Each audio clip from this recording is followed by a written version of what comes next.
Anne se tourna et se retourna plusieurs fois, puis se redressa et s'assit au bord du lit. Aperçut un papillon de nuit volter autour de sa lampe de chevet. Se crispa, eut un tic de nervosité qui lui retroussa la lèvre supérieure, se leva et descendit au rez-de-chaussée. S'arrêta au bas des marches, écouta le silence de la maison. Frissonna. Se figea devant la porte de la chambre de sa mère, le cœur battant. Nerveux, ses doigts serraient et desserraient le flacon dérobé à l'hôpital, enfoui dans la poche de son jean. Elle inspira profondément et se glissa dans la pénombre de la pièce. Sur une table, Anne aperçut le matériel de première urgence laissé par l'infirmière. Elle sortit la seringue de son étui, perça le flacon, fit gicler une goutte pour chasser l'air et s'approcha du lit où Amy Bauer somnolait. Piqua la veine, injecta le produit. Sous les yeux écarquillés de sa mère qui ouvrait, fermait et rouvrait la bouche, un mouvement qui s'accordait au rythme saccadé de son cœur, sans qu'aucun son n'en sorte. Un long cri muet, un spasme, un autre cri, puis plus rien. Exception faite de la présence d'Ingrid Hesberger, laquelle défaisait et refaisait rageusement le lit maternel, en fulminant. Hesberger râlait et la saoulait des préceptes en vigueur chez les citoyens volontaires, la menaçant de la dénoncer. Au bord du hurlement, Anne se réveilla.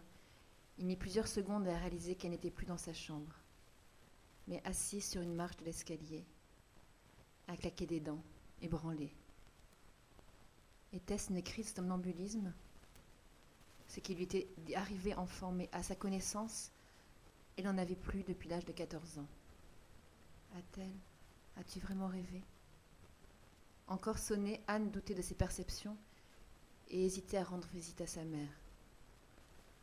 Elle glissa sa main bandée vers ce qui aurait dû être la poche de son jean, grimaça et souffla de soulagement. Elle ne portait qu'un slip. Ce n'était, une fois de plus, qu'un mauvais rêve. Un putain de rêve. Sans bruit, Anne retourna dans sa chambre, s'allongea sur son lit, en nage, et la respiration altérée, puis ferma les yeux. Les ouvrit 5 minutes plus tard pour jeter un coup d'œil à son réveil. Étant donné l'heure, ce n'était plus la peine de se rendormir. De toute façon, elle en était incapable. Un autre, en direction de la fenêtre ouverte, la convainquit définitivement de se lever.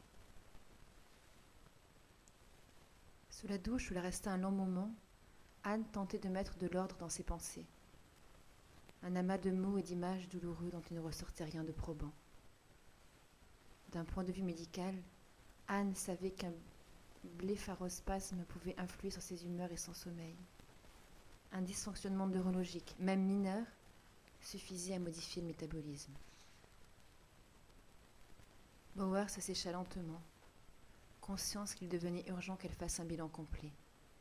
Ses patients ne risquaient effectivement rien, comme l'avait précisé Kerensky, mais il en allait autrement pour elle et son entourage. Sa mère, en particulier. Anne frémit, eut une vision cauchemardesque. Somnambule et errant dans son pavillon, elle se vit mettre le feu puis étouffer sa mère avec un oreiller. Effarée, elle chassa ses pensées et s'habilla rapidement. Des lueurs de l'aube colorées d'un rose orangé très doux, ciel, arbres et bâtiments autour du canal de l'île. Ce qu'elle pouvait avoir besoin de douceur.